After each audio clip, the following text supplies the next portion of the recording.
마태복음 22장 23절로 33절까지 말씀을 함께 말씀을 읽도록 하겠습니다. 부활이 없다 하는 사두개인들이 그날 예수께 와서 물어 이르되 선생님이여 모세가 일렀으되 사람이 만일 자식이 없이 죽으면 그 동생이 그 아내에게 장가들어 형을 위하여 상속자를 세울지니라 하였나이다. 우리 중에 7형제가 있었는데 마지가 장가들었다가 죽어 상속자가 없으므로 그 아내를 그 동생에게 물려주고 그 둘째와 셋째로 7째까지 그렇게 하다가 최후에 그 여자도 죽었나이다. 그런즉 그들이 다 그를 취하였으니 부활 때 7 중에 누구의 아내가 되리이까? 예수께서 대답하여 이르시되 너희가 성경도 하나님의 능력도 알지 못하는 거로 오해하였도다. 부활 때에는 장가도 아니가고 시집도 아니가고 하늘에 있는 천사들과 같으니라. 죽은 자의 부활을 논할진대 하나님이 너희에게 말씀하신 바 나는 아브라함의 하나님이요 이삭의 하나님이요 야곱의 하나님이로라 하신 것을 읽어보지 못하였느냐? 하나님은 죽은 자의 하나님이 아니요 살아있는 자의 하나님이시니라 하시니 무리가 듣고 그의 가르치심에 놀라더라. 아멘.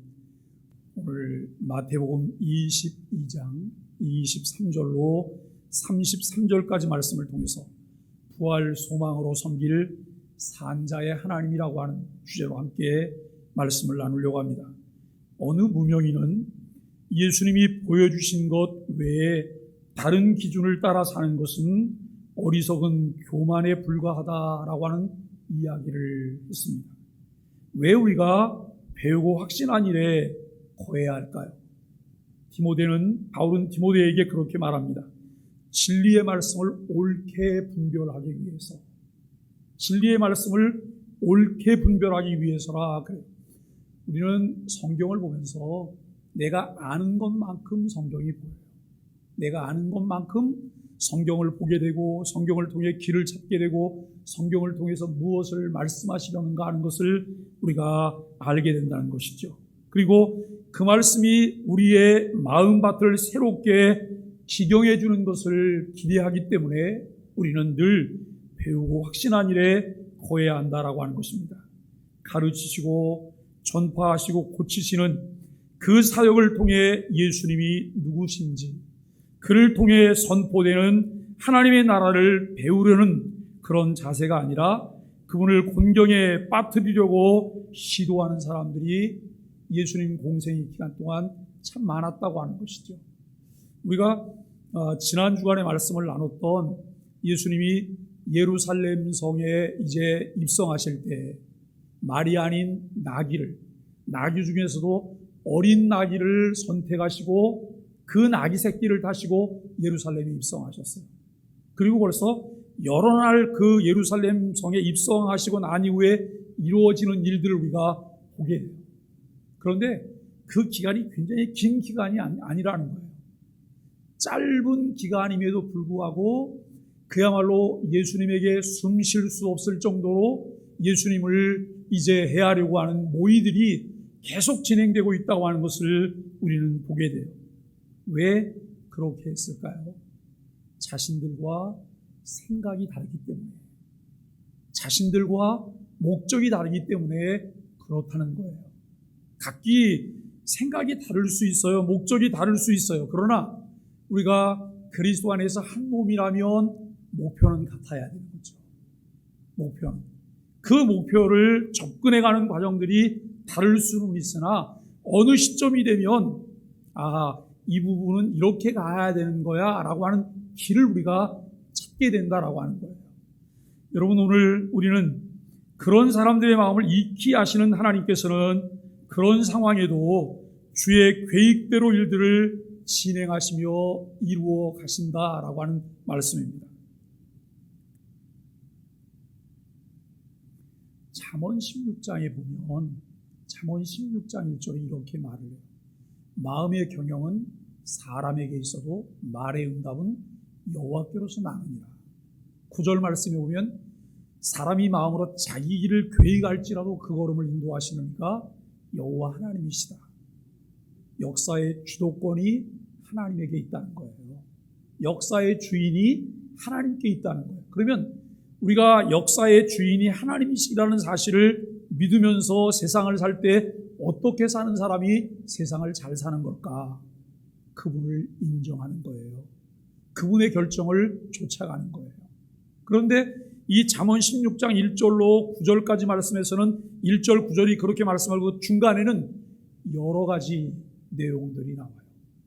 악인도 악한 날에 적당하게 쓰임을 받는다고 말해요. 악인도 악한 날에 적당하게 쓰임. 우리는 그 말을 착하게 이렇게 보면 악인도 하나님의 뜻을 이루는데 그 일꾼으로 쓰임 받으니까 그도 선한 도구일 거야. 아니요. 악인은 악인으로서 자기 일을 함으로 하나님의 뜻을 이루는 일을 촉진시키게 된다라고 하는, 이를테면 가룟 유다의 역할이죠. 그리고 여러분, 예수님을 죽이려고 모의했던 많은 사람들의 역할도 우리가 그렇게 볼 수 있다라고 하는 것입니다.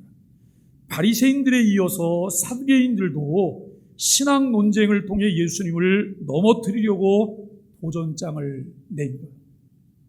내일 아침 본문도 보면, 내일 아침 본문은 바리새인도 실패하고 사두개인도 실패하니까 그 다음에 바리새인들이 모여서 그 중에 대표를 또 뽑고 그 대표가 바리새인들과 함께 나와서 또 질문을 해요. 똑같은 질문이 반복되어지는데 결국 목적은 하나예요. 예수님을 인정하지 않고 무너뜨리려고 하는 이런 부분들이죠.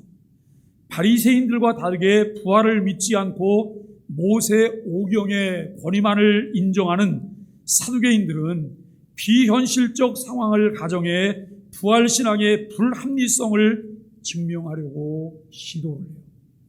여러분,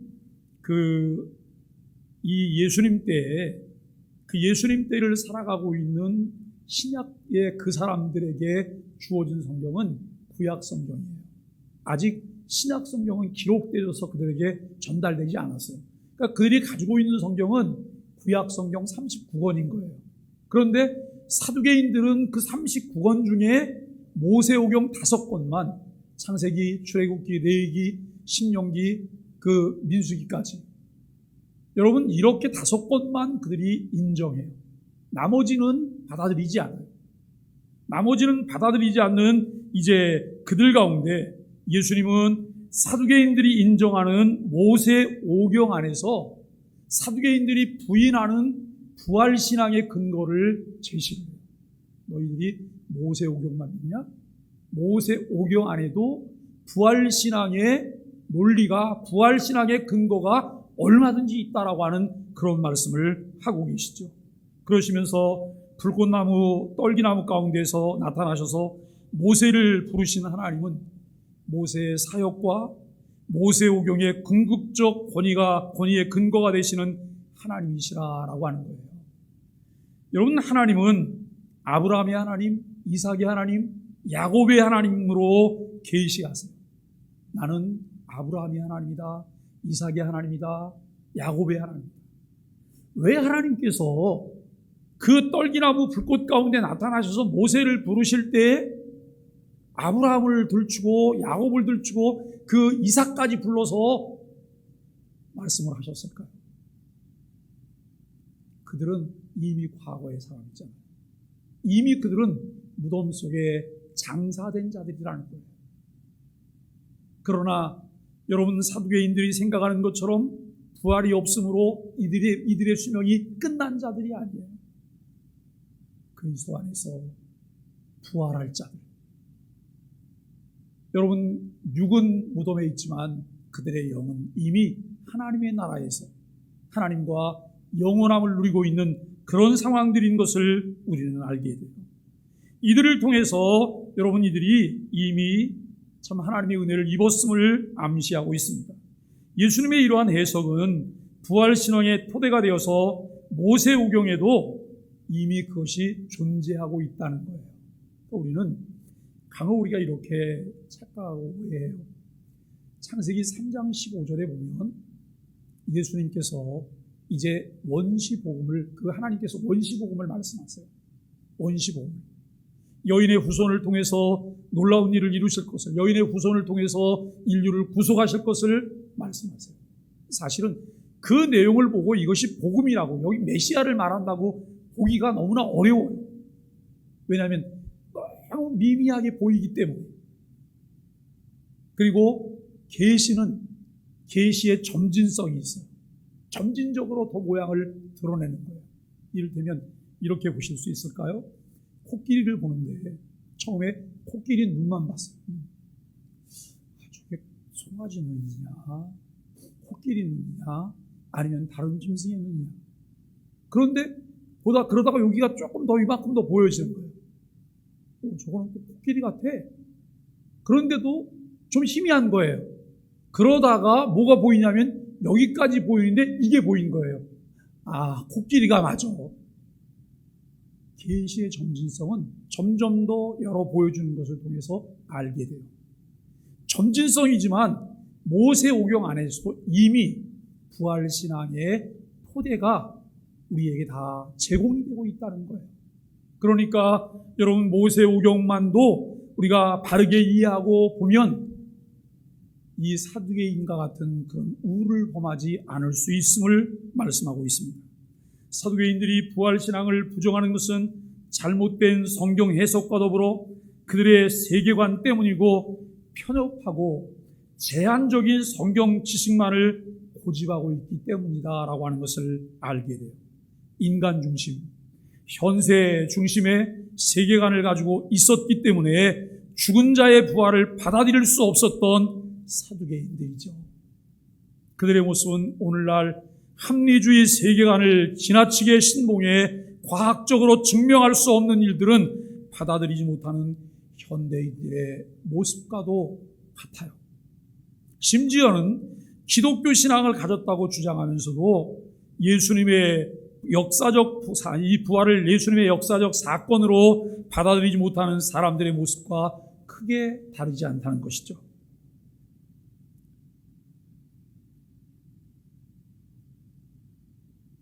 기독교 신앙의 핵심이라고 할 수 있는 부활 교리를 믿지 못하는 사람들은 본문의 예수님 말씀처럼 성경도 하나님의 능력도 제대로 알지 못하고 길을 잃게 된 것은 아닌지 스스로 돌아보아야 할 것입니다.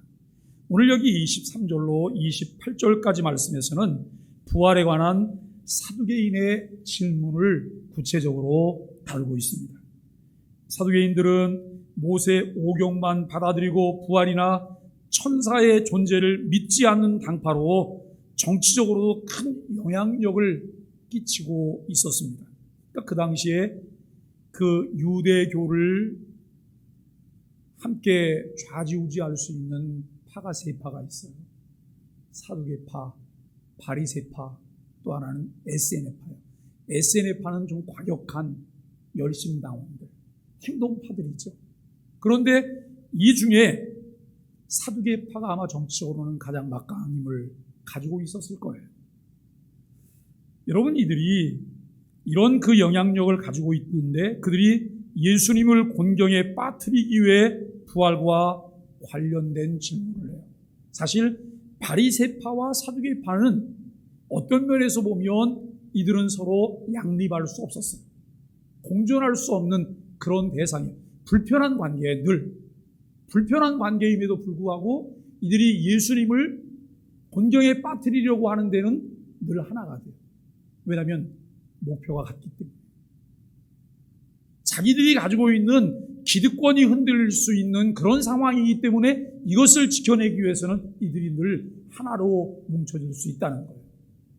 이 부분이 해결이 되면 조금 더 깊이 들어가면 거기서 또 나눠지겠죠. 그러나 그 부분에서는 이들이 늘 하나로 있다고 하는 사실을 보게 돼요.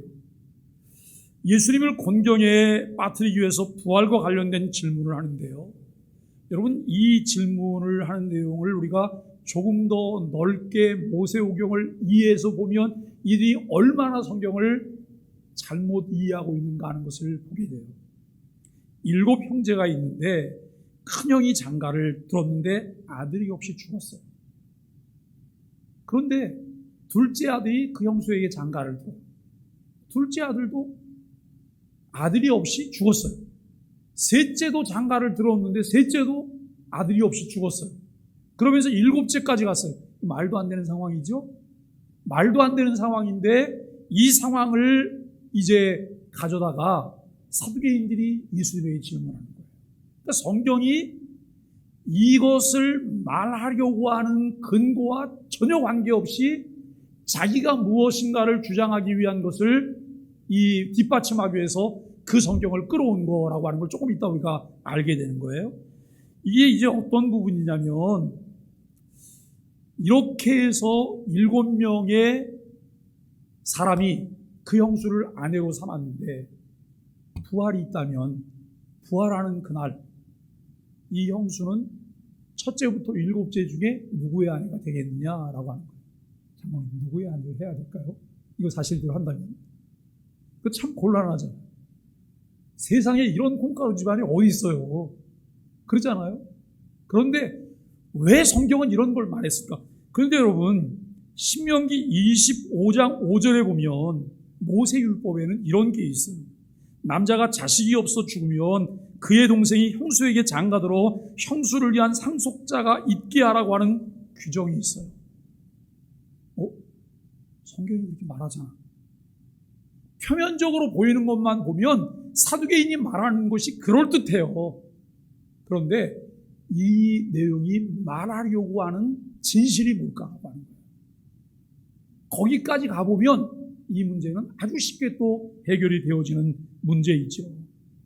사두개인들은 부활의 개념이 율법과 조화되지 않는다고 여겼기 때문에 부활에 대한 반론으로서 예수님께 질문을 했어요. 부활이 없다는 사두개인이 예수님께 질문한 사례에는 어떤 의도가 담겼을까?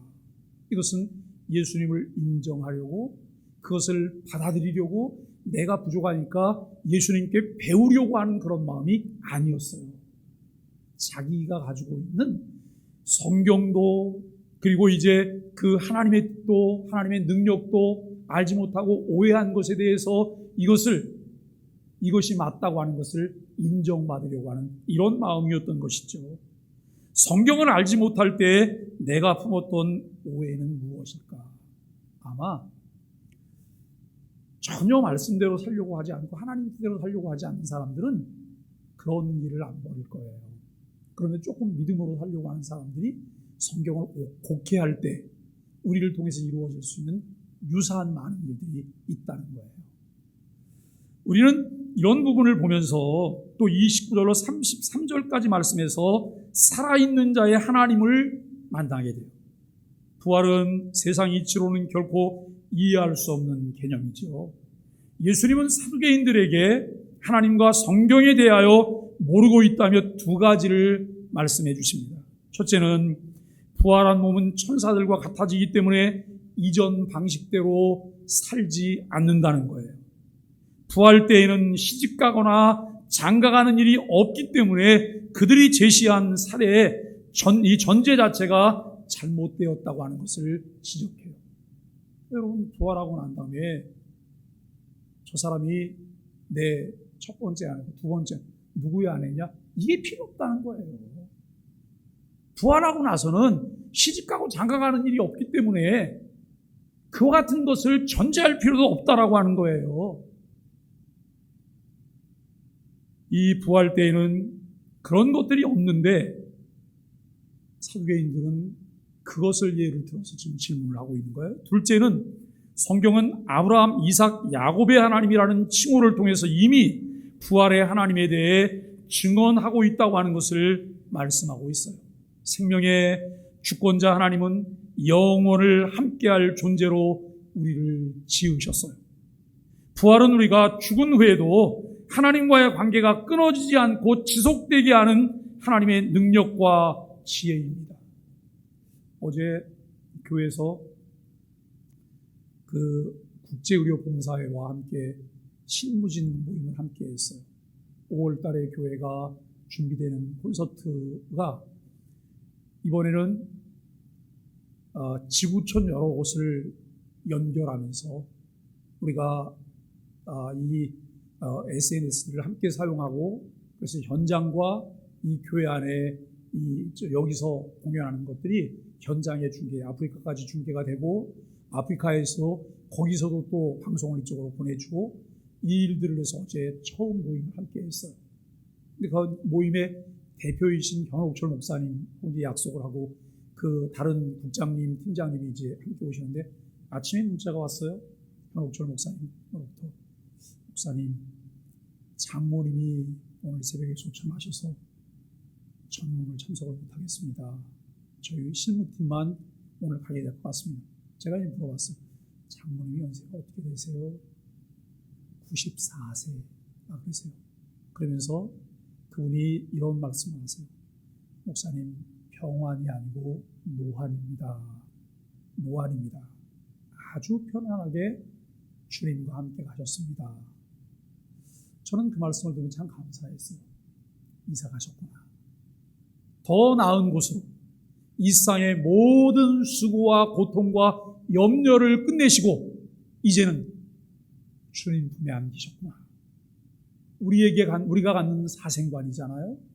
우리는 이렇게 볼 때에 그분들의 장례식은 슬픔이 아니라 기쁨이요, 감사요, 축제예요.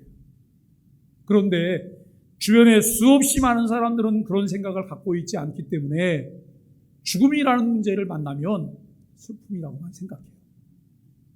제가 자주 그런 말씀을 드리지만 여러분 작은 집 월세에 살다가 수고하면서 좋은 집을 하나 장만하려고 애를 쓰다가 그 집을 장만했어요. 허리띠를 졸라매면서. 그러다가 어느 날 그 집에 들어가게 됐어요. 입주하게 됐어요. 그때 여러분 저 월세집 때문에 마음 아파하고 가슴을 두드리면서 슬퍼하는 사람이 있을까요? 없어요. 쳐다도 안 봐요. 왜냐하면 더 나은 곳으로 갔으니까. 이게 우리가 하나님의 나라에 들어가는 거죠. 그런데 성경에 대한 더 깊은 이해가 없기 때문에 우리는 거기까지 접근하지 못해서 그저 슬퍼하고 울어야 되고 그냥 막 뭘 하다가 누가 운상 온다 그러면 유교서가 무슨 소리를 내세요? 아이고 하나 속에서 울지 않는데 여기서만 아이고 해요.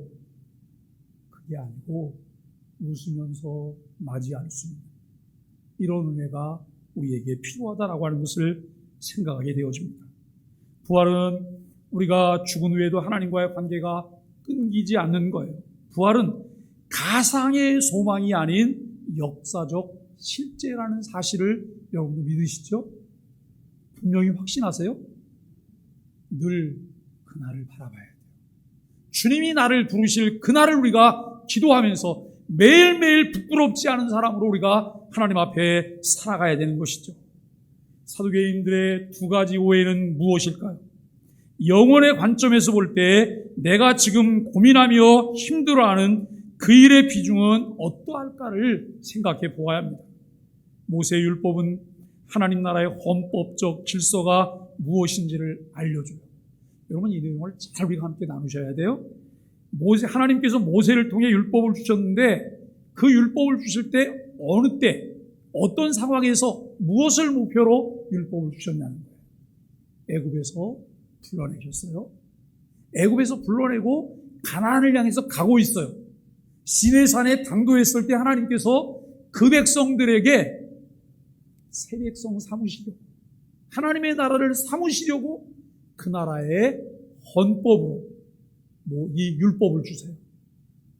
그 율법을 주시는데 이 율법을 통해서 하나님 나라의 헌법적 질서가 무엇인지 알려주세요. 그 질서를 따라 사는 공동체는 서로 사랑하며 약한 형제를 돌보는 거예요. 첫째가 장가를 들었는데 아들 없이 죽어서 형수가 미망인으로 남았어요. 여기 어떤 문제가 생길까요? 형수의 삶을 돌아볼 수 있는 사람이 없어진 거예요. 그 삶을 돌아보게 하기 위해서 성경은 둘째가 그렇게 하라라고 하는 말을 하고 있는 거예요. 둘째가. 그런데 사두개인은 성경이 말하고 있는 그 정신은 다 빼버리고 이것을 부활 때 오게 될 혼란에 관계된 것만 대입해서 이야기를 하고 있다는 거예요. 여기 신명기 25장 5절 말씀에서 죽은 형제의 아내와 결혼하는 법, 또한 홀로 된 여인을 위해서 가족이 져야 할 돌봄의 의무가 핵심이라는 거예요. 그렇다면 꼭 형이 죽었다고 해서 동생이 그 형수에게 장가를 들지 않아도 되는 방법도 있는 거예요. 그 방법이 뭐예요? 십시일반 형수의 삶을 돌아보는 거예요. 책임져 주는 거예요. 삶을 살아갈 수 있도록, 그게 여러분 성경이 말하는 정신이에요. 사랑하는 것, 약자를 돌아보는 것, 그들로 하여금 더불어 함께 공동체 안에서 건강하게 살아가게 하는 것, 이것이죠. 시편 85편 10절 말씀에 보면 율법의 정신은 이런 것을 말해요. 인애와 진리가 만나고 의와 화평이 입맞추는, 인애와 진리가 만나고 의와 화평이 입맞추는 하나님의 나라를 실현하는 은혜의 비전이라고 하는 거예요. 율법은 질서를 세우는 거예요. 그런데 늘 질서를 파괴하고 질서를 어지럽히는 사람들에게는 율법이 무슨 작용을 해요? 그들을 제한하고 구속하고 얽어매는 작용을 하는 거예요. 그러니까 늘 불편해요. 그러나 그 율법이 우리에게 주는 것은 하나님 나라를 실현해가는 은혜의 비전이라고 하는 거예요. 그 정신을 우리가 이해해야 돼요. 그 정신을 배워야 돼요. 그래서 이것이 우리에게 필요하다고 하는 사실들을 우리는 생각해야 되는 것이죠. 이 법을 논쟁거리로 삼는 것은 하나님 나라의 법에 대한 무지이며 오만이라고 하는 것이죠. 사랑하는 소망의 가족 여러분, 기독교 신앙은 미래를 하나님의 약속으로 세우는 데 있다라고 하는 거예요. 예수님께서 사두개인들에게 하셨던 대답은 우리에게는 많은 것을 시사해줘요. 사두개인들의 질문 자체에 내재된 문제를 지적하시는 것으로 대답을 시작했습니다. 그들은 성경도 하나님의 능력도 알지 못했기 때문에 오해했다라고 말씀하셔요. 여기 오해하다로 번역된 플라나오라고 하는 이 동사의 문자적인 뜻은 길을 잃다라고 하는, 성경과 하나님의 능력에 무지하여 혼란에 빠졌음을 말하고 있는 내용이에요. 길을 잃었는데 성경과 하나님의 능력에 무지해서 길을 잃은 거예요. 그래서 이들이 혼란에 빠진 거예요. 마치 무엇과 같냐면 이스라엘 백성들이 홍해를 앞에 뒀을 때 그들은 방송대곡했어요. 모세야, 애굽에는 매장지가 없냐? 그래서 우리를 여기에 다 죽게 하려고 여기서 장례를 치려고 여기까지 데리고 왔냐? 우리가 애굽에서 먹던 마늘과 부추가 그립다라고 하는 이야기.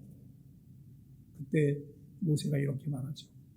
너희는 가만히 서서 오늘날 여호와께서 너희를 위하여 행하시는 구원을 보라. 그리고 모세는 지팡이를 내밀었어요. 그때 여러분 하나님의 역사가 나타나잖아요. 길이 생겨요. 전혀 예상하지 못했던 그곳에 하나님의 길이 있다는 거예요. 안전하게 이스라엘이 저는 그 상황을 이렇게 상상해 보면, 저게 흐르던 물이 역류하면서 벽을 만들고 여기는 물이 다 물러갔어요. 그래서 여기 마른 땅처럼 길이 났어요. 그런데 여기 여러분 역류하는 물이 넘실거리면서 보이는 거예요. 간이 어땠을까요? 거기를 정말 성큼성큼 갈 수 있었을까요? 숨 쉴 수 없는 상황 가운데 걷는 사람이 있어요. 저러다가 물이 다시 흘러오면 어떡하지? 이 걱정. 그런데 염려와 걱정은 우리의 마음을 녹아내리게 해요. 하나님을 신뢰하면 그것을 즐기면서 갈 수 있어요. 이스라엘이 다 건넜어요. 바로의 군사들이 병과 함께 이들을 죽여가다가 그 광경을 봤어요. 너무 놀라운 광경이잖아요. 그런데 이들이 생각하기에 우리도 저기를 건너면 저들을 능히 다 잡을 수 있을 거야. 이들도 여러분 홍해 가운데로 들어와요. 그런데 그때 하나님께서는 이 역류하며 벽을 만들었던 홍해가 다시 흐르게 해서 이 홍해를 평상시 홍해바다로 만들어냈어요. 여러분 그때 애굽의 군사들 가운데 일어났던 일이 무엇일까요? 혼비백산. 대혼란 속에 그들이 앞으로 나갈 수도 뒤로 나갈 수도 그리고 거기서 헤엄을 칠 수도 없는 그 상황 가운데 전멸해요. 이 부분을 보면서 오해하다라고 하는 이 낱말을 우리가 함께 생각해 봐요. 플란하고 길을 잃은 이유는 이들이 성경과 하나님의 능력에 무지해서 혼란에 빠졌음을 알게 돼요. 늘 우리가 하나님 말씀을 근거해서 그분에게 붙잡혀 나갈 때 우리는 어려운 상황 속에서도 주님께서 내게 보여주시는 하나님의 길이 있어요. 저와 여러분들이 그 길을 찾게 되기를 바라고 그 길로 걸어갈 수 있게 되기를 바라고 그 길로 가기에 합당한 자로 살아가게 되기를 간절히 바랍니다. 여러분 오늘 특히 우리가 이 부분을 보면서 모세오경에 절대 권위를 부여하는 그들이 정작 성경을 오해하는 이제 오해했다고 하는 이런 내용들을 알게 되죠. 하나님의 능력에 대한 무지는 그들의 잘못된 신관과 연결이 되어 있다는 거예요. 이건 굉장히 중요해요. 우리에게 여러분 신앙적인 잘못된 것들이 나오는 것 중에는 뭘 점검해야 되냐면 나에 대한 신관이 어떠냐라고 하는 거예요. 내가 믿는 하나님이 누구냐라는 거예요. 이 부분 잘 생각해 보세요. 분명히 나도 하나님의 이름을 부르고 있고 하나님을 찬양하고 있고 성경 속에서 내가 하나님을 보고 있어요.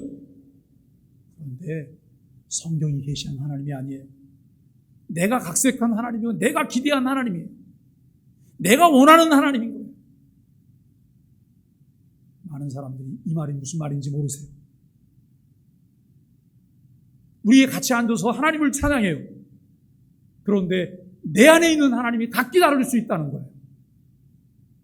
여러분 이것은 무서운 결과를 우리에게 가져오게 될 거예요.